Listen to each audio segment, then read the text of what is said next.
ಈಗಿನ ಒಂದು ಯುವ ಸಮೂಹವನ್ನು ನೋಡಿದರೆ ತುಂಬ ಮನಸ್ಸಿಗೆ ನೋವು ಮತ್ತು ದುಃಖವಾಗ್ತಾ ಇರತಕ್ಕಂತಹದ್ದು.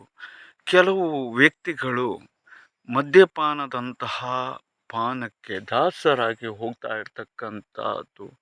ತಮ್ಮ ಕೈಯಿಂದ ಆರೋಗ್ಯವನ್ನು ಹಾಳು ಮಾಡ್ಕೊಳ್ತಾ ಇರ್ತಕ್ಕಂಥದ್ದು ಮತ್ತು ಸಂಸಾರವನ್ನು ಬೀದಿಗೆ ತರ್ತಾ ಇರ್ತಕ್ಕಂಥದ್ದು. ತಂದೆ ತಾಯಿಯರ ಕಣ್ಣಿನಲ್ಲಿ ನೀರನ್ನು ತರಿಸ್ತಾ ಇರತಕ್ಕಂಥದ್ದು. ರೋಡು ಅಥವಾ ಯಾವುದೋ ಒಂದು ಜಾಗ ಅಂತ ಹೇಳಿಲ್ಲದೆ ಅಲ್ಲಿ ಬಿದ್ಕೊಂಡು ಇರತಕ್ಕಂಥದ್ದು. ಕೆಲಸ ಕಾರ್ಯಗಳನ್ನು ಕಳ್ಕೊಳ್ತಾ ಇರತಕ್ಕಂಥದ್ದು. ಆಕ್ಸಿಡೆಂಟ್ನಂತಹ ಪರಿಸ್ಥಿತಿಯನ್ನು ತಂದುಕೊಂಡು ಹಾಸಿಗೆಯನ್ನು ಹಿಡ್ಕೊಳ್ತಾ ಇರತಕ್ಕಂಥದ್ದು. ತುಂಬ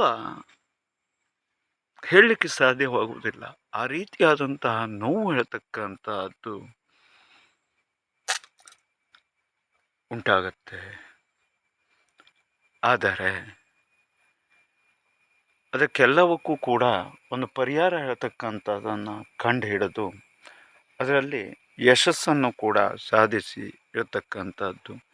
ಹಾಗಾಗಿ ಅಂತಹ ವ್ಯಸನದಲ್ಲಿ ಯಾರ್ಯಾರ ಮಕ್ಕಳು ಇರ್ತಾರೋ ಅಂಥವರು ಖಂಡಿತವಾಗಿಯೂ ನಮ್ಮನ್ನು ಸಂಪರ್ಕವನ್ನು ಮಾಡಿ ಅದಕ್ಕೆ ಸೂಕ್ತವಾದಂತಹ ಪರಿಹಾರವನ್ನು ತೆಗೆದುಕೊಂಡಲ್ಲಿ ಒಂದು 100ಕ್ಕೆ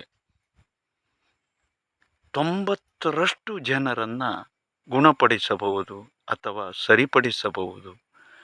ಅಂತಹ ವ್ಯಸನಗಳಿಂದಾಗಿ ಅವರನ್ನು ಬಾಳಿ ಬದುಕುವಂತೆ ಮಾಡಬಹುದು.